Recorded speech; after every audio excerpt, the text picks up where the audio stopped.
Muy buenas tardes, que Dios les bendiga, bienvenidos a esta perla de la palabra, muchas gracias por conectarse, feliz provecho. El día de hoy vamos a continuar con nuestra serie de los mediodías con el tema del reino de Dios y sus implicaciones. La palabra en Mateo capítulo 7, versículo 21 al 23 nos recuerda que no todo el que le diga Señor, Señor a Jesús entrará en el reino de los cielos, sino el que hace la voluntad del Padre que está en los cielos. De tal manera que entrar al reino de los cielos implica hacer la voluntad del Padre, y hacer la voluntad del Padre significa obediencia.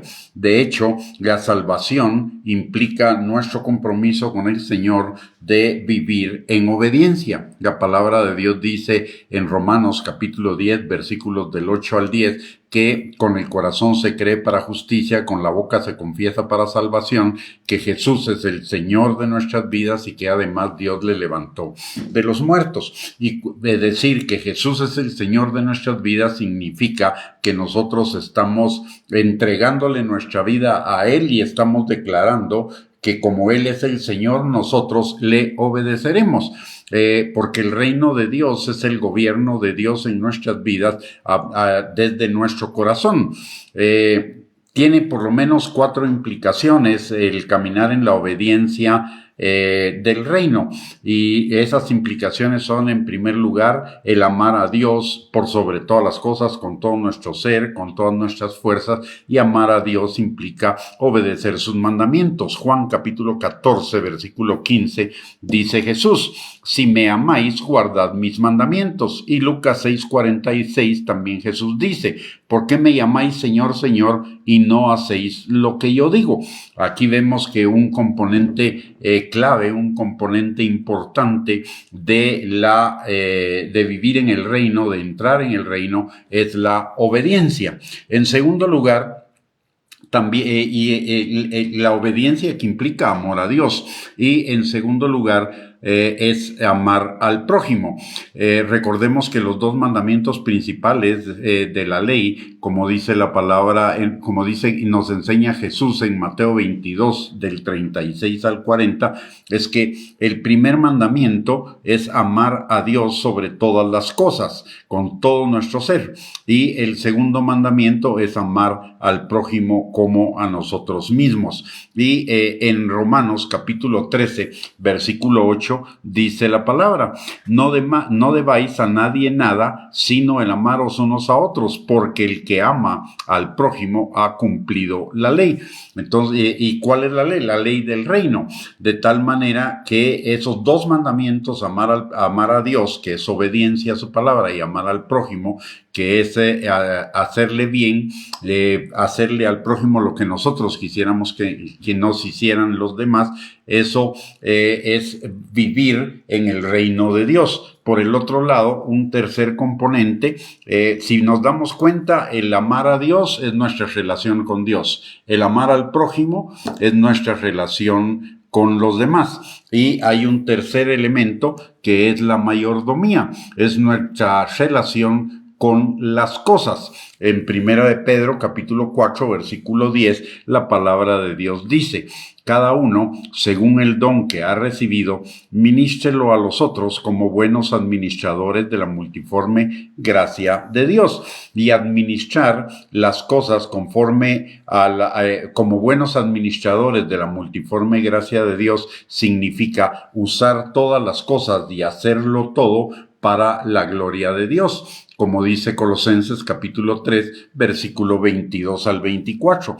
Dice: siervos, obedeced en todo a vuestros amos terrenales, no sirviendo al ojo como los que quieren agradar a los hombres, sino con corazón sincero, temiendo a Dios.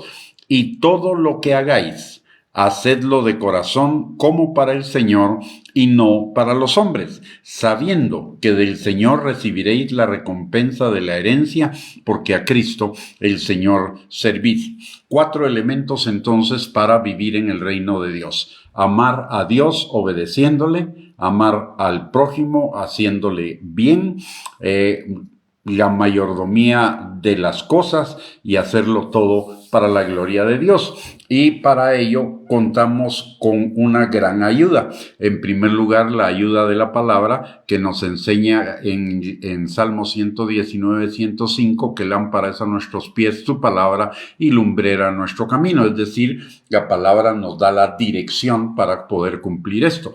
Pero, además de ello, el Señor nos ha dado su Espíritu Santo, que es su poder para guiarnos a toda verdad, pero también, además de ello, para ayudarnos en todas las cosas, es decir, ayudarnos a obedecer sus mandamientos, como dice la palabra también en Juan capítulo 14, versículos del 15 al 17.